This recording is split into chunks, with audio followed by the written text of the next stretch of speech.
Hello, আসসালামু আলাইকুম। তো আজকের ভিডিওতে আমরা অপারেটিং সিস্টেম থিওরির সিপিইউ শিডিউলিং সম্পর্কে জানব। প্রথমে হচ্ছে সিপিইউ শিডিউলিংটা কি? CPU scheduling is the process by which the operating system decides which process will use the CPU next when there are multi processes ready to execute। মানে যখন আমার অনেকগুলা প্রসেস থাকবে তখন সিপিইউ শিডিউলিংটাই ডিসাইড করবে যে কোন প্রসেসটা আগে যাবে, কোন প্রসেসটা পরে যাবে। তো আমাদের কাছে সিপিইউ শিডিউলিং এর কয়েকটি মেইন অ্যালগরিদম আছে। তার মধ্যে প্রথমটি হচ্ছে এফসিএফএস, ফার্স্ট কাম ফার্স্ট সার্ভ। দ্বিতীয়টি হচ্ছে এসজেএফ, শর্টেস্ট জব ফার্স্ট। আর তৃতীয়টি হচ্ছে আর মানে রাউন্ড রবিন। এখন সিপিইউ শিডিউলিং এর আমরা টাইপ দেখি।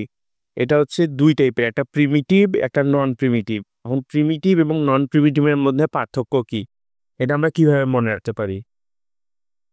এখন যদি ডাইরেক্ট বলি, নন প্রিমিটিভ হচ্ছে খেয়ে ছেড়ে দেয়। মানে নন প্রিমিটিভ ও যে কাজটা শুরু করে একবারে কাজটা শেষ করে, এটা হচ্ছে নন প্রিমিটিভ।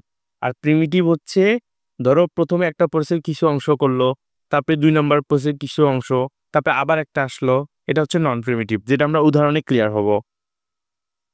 এখন সিপিইউ শিডিউলিং এর কিছু প্যারামিটার জানা দরকার।